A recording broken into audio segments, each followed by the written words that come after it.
नमस्कार दोस्तों, एक बहुत ही महत्वपूर्ण जानकारी के साथ मैं आपके साथ रूबरू होने जा रहा हूं। और आज का हमारा जो सेशन है, वीडियो है, ये सेशन हमारे रेलवे अप्रेंटिसशिप पर होने जा रही है।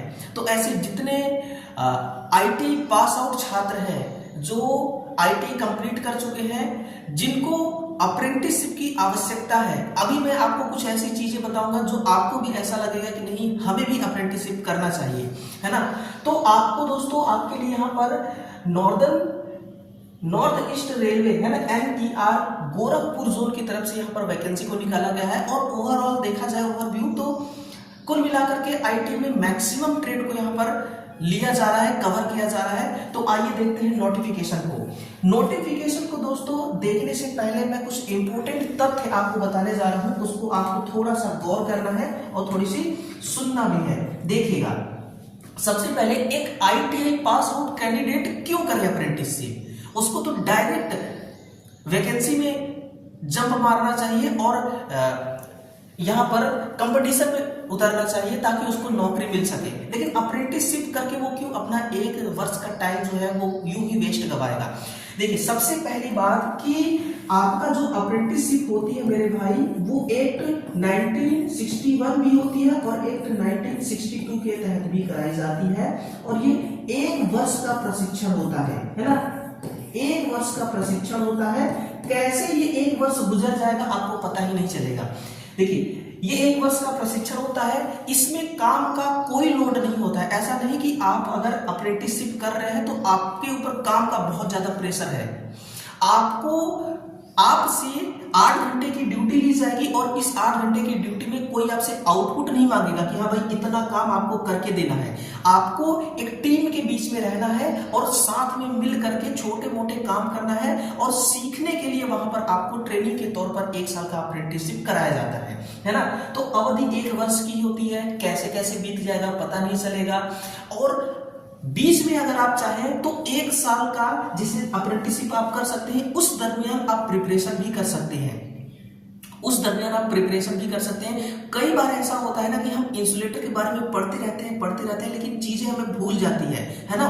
तो क्या होता है कि जब आप डायरेक्टली अपने ड्यूटी में काम करते हैं इंसुलेटर को चेंज करना, इंसुलेटर को देखना, लगाना, इंस्टॉल करना, तो आप इंसुलेटर के बारे में इतना कुछ जान जाते हैं कि एग्जाम में, कंपटीशन के एग्जाम में, चाहे कितना भी क्वेश्चन घूम फिर के आ जाए, आप इंसुलेटर का क्वेश्चन को गलत कर ही नहीं सकते हैं।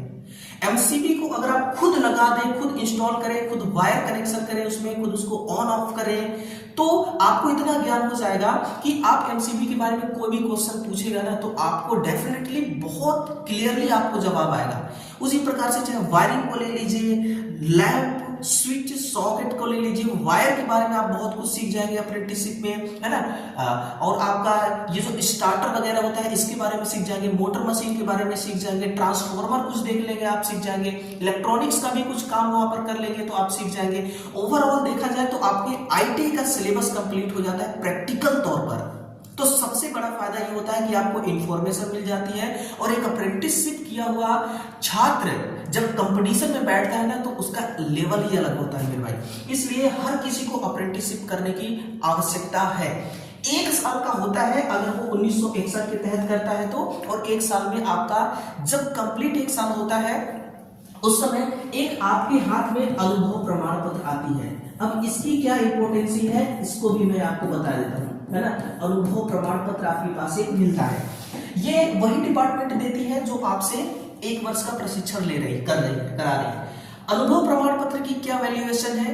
इसकी इंपोर्टेंसी यह है कि जब 1 साल का अनुभव प्रमाण पत्र आपको मिलेगा तो ये अनुभव प्रमाण पत्र अब एक्सपीरियंस के तौर पे भी काम करेगा।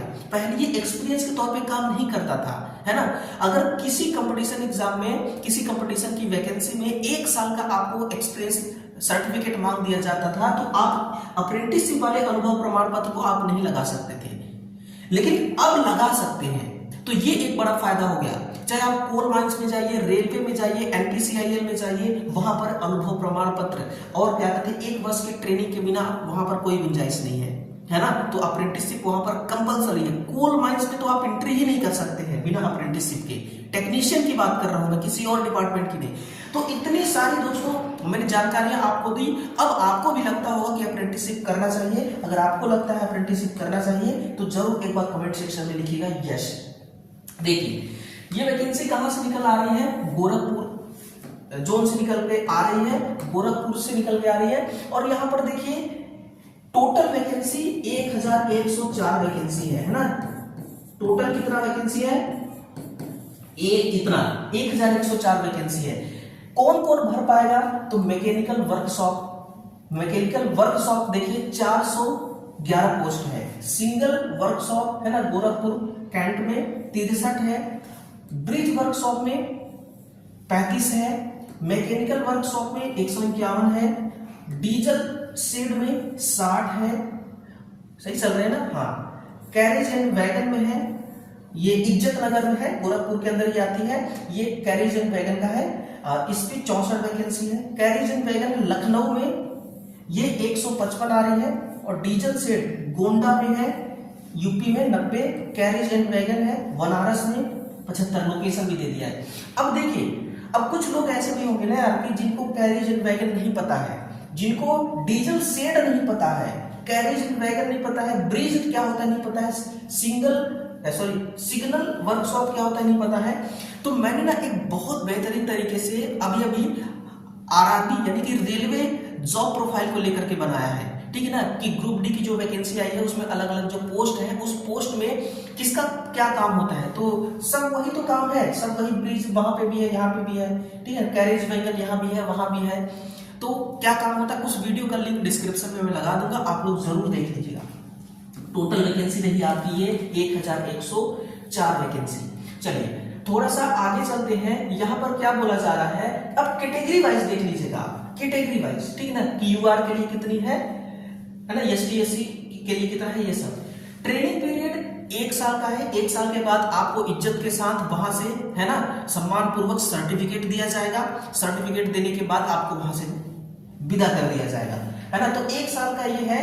1 साल में देखिए दोस्तों आपके पास ये सर्टिफिकेट आ जाएगी और 1 साल कैसे बीत जाएगा पता नहीं चलेगा, समय बीतते देरी नहीं लगती। देखिए नोट में देखिए क्या बोला जा रहा है कि रिजर्वेशन है यहाँ पर दिव्यांग के लिए 4% और फिजिकल हैंडीकैप्ड के लिए यहाँ पर 3%, है ना। और एक्स सर्विसमैन के लिए ये सारी चीजें बताई जा रही है। देखिए एज लिमिट की बात अगर मैं करूं, किसकी, उम्र सीमा की। देखिए उम्र सीमा आपसे ये मांगा गया है कि कम से कम कितना होना चाहिए, 15 साल होना चाहिए और अधिक से अधिक 24 साल होना चाहिए। अधिक से अधिक 24 साल अगर आप अनरिजर्व में आते हैं। एसटी और एससी जैसे सेंट्रल गवर्नमेंट की जो व्यापम आती है, वैकेंसी आती है, वहां पे 5 साल का छूट मिलता है, तो यहाँ पे भी मिल रहा है। देखिए एसटी एससी कैंडिडेट अपर एज लिमिट रिलैक्सेशन 5 साल, यानी कि 24 + 5 29 साल के आप हैं तो भी फॉर्म को भर पाएंगे। और फिर case of OBC candidate upper limit यहाँ पर अप्रोक्स रिलैक्सेशन के साथ बताया गया 3 साल, तो 24 3 27 साल हो गया, है ना। और दिव्यांग के लिए 10 साल का छूट है यहाँ पर, यानी कि 24 10 34 साल के अगर आप हैं तो भी फॉर्म को भर पाएंगे। अब क्या लेंगे आप, अब क्या ही लेंगे आप, एक अप्रेंटिसशिप में क्या लेंगे आप, है ना। मेन तो हमारा मुद्दा है कि एसेंशियल क्वालिफिकेशन क्या इसमें मांगा गया है, तभी तो कोई फॉर्म को भर पाएगा। तो एसेंशियल क्वालिफिकेशन यहाँ पर देखिए, prescribed qualification of high school, है ना, 10th विद मिनिमम 50%। भैया 10वीं में अगर 10th में आपका 50% है, एग्रीगेट मार्क समझिए 50% है, तभी जाकर के आप यहाँ पर फॉर्म को अप्लाई करेंगे। और साथ में ITI भी होना चाहिए, पर्टिकुलर ट्रेड से, जिस ट्रेड से आप फॉर्म को भरेंगे ITI ही आपके पास ITI होना चाहिए, तभी आप करेंगे।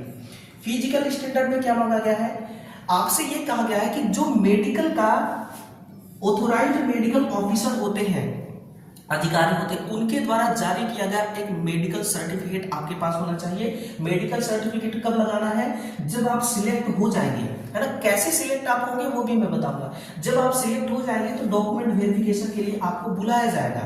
तो जब डॉक्यूमेंट वेरिफिकेशन के लिए आप जाएंगे तो सारे डॉक्यूमेंट्स आपको ले जाना है जो फॉर्म अप्लाई करते समय आपने अटैच किया हुआ है। उसी के साथ में आपको सबमिट करना होगा अपना मेडिकल सर्टिफिकेट। क्या अटैच करना होगा आपको अपना मेडिकल सर्टिफिकेट, और वो मेडिकल सर्टिफिकेट जो कोई medical officer, authorised medical officer ने बनाया है, उसका सिग्नेचर करवा लीजिए और फिर सील मोहर भी लगवा लीजिएगा, है ना। इस प्रकार से आपको लेकर के जाना है। ठीक, अब मैं पहले मोड ऑफ सिलेक्शन बता देता हूं, उसके बाद यहां चलूंगा। देखिए मोड ऑफ सिलेक्शन को समझिए कि टेंथ में जितना आपने टेंथ के सर्टिफिकेट में जितना आपका परसेंट है और आईटी के सर्टिफिकेट में जितना परसेंट है उसका एवरेज निकाला जाएगा, और एवरेज निकालने के बाद एक संख्या आएगी, उसी के बेस पर आपका मेरिट लिस्ट तैयार होगा। उसी के बेस पर आपका मेरिट लिस्ट जो है ये अलॉट किया जाएगा, है ना। ये सारी चीजें यहाँ पर लिखी गई हैं। तो कैसे आपका सिलेक्शन होगा, 10वीं का परसेंटेज, आईटी का परसेंटेज, है ना, मिला करके यहाँ पर एवरेज निकाला जाएगा और उसी के हिसाब से ये सारे काम होंगे। फिर फिजिकल हो गया था हमारा, प्रोसेसिंग फीस देखिए 100 रुपए है। वो भी किसके लिए है, वो भी जिसको रिजर्वेशन नहीं मिलता है, अनरिजर्व वालों को 100 रुपए है। बाकी एसटी, एससी और दिव्यांग जो फिजिकल हैंडीकैप्ड होते हैं और जो वुमेन लड़कियां जो होती हैं, है ना, उनको फीस से मुक्त किया गया है, उनको फीस नहीं देना है, 100 रुपए भी उनको नहीं देना है ना। मोड ऑफ एप्लीकेशन ये इनका साइट है ner.indianrailway.gov.in, है ना। इस पर जाकर के आप फॉर्म को ऑनलाइन सबमिट कर दीजिएगा। कब तक सबमिट करेंगे, है ना, कब तक सबमिट करेंगे, 23 फरवरी। तो अभी टाइम है 23 फरवरी 2025 तक, तो अभी टाइम ही टाइम है। फॉर्म को आप अप्लाई कर देना मेरे भाई। फीस 100 रुपए है। यहां तक ना लोग 1,000 1200 रुपए फॉर्म अप्लाई करने का फीस देकर के फॉर्म भरते हैं और बड़े ही शिद्दत के साथ तैयारी करते हैं, है ना। डिस्क्लाइमर में लिखा गया है कि भैया हम 1 साल का आपको प्रशिक्षण के तौर पर हम रख रहे हैं, है ना। आप बाद में जाकर के क्लेम मत कीजिएगा कि हमको सरकारी नौकरी इसी में दे दीजिए, ठीक है ना। लिखा है ना, विल हैव नो क्लेम, आप क्लेम नहीं कर सकते हैं। यानी कि रेलवे अपना बचने का रास्ता जो है ना, कोई ऑब्जेक्शन ना उठा सके, इसलिए पहले से इसने तैयारी कर लिया है, ठीक है। तो ये सारी चीजें हैं, बाकी कंप्लीट इंफॉर्मेशन है मेरे भाई, है ना। इतना डिटेल से शायद ही आपको कोई जानकारी देता होगा। इस चैनल के माध्यम से, इस प्लेटफॉर्म के माध्यम से हर कुछ वो जानकारी आपको बताया जाता है जो आपके काम के लिए है, और फिर इतना डिटेल में बताया जाता है कि दूसरा वीडियो देखने की जरूरत ही नहीं है आपको, ठीक है ना। तो ऐसा ही प्यार बरसाते रहिएगा, हमारे साथ जुड़े रहिएगा, है ना, और चैनल को सब्सक्राइब जरूर कर लीजिएगा। मिलते हैं अगले सेशन में दोस्तों, अपना ख्याल रखिएगा और सेशन को लाइक और शेयर जरूर करिएगा। Thank you.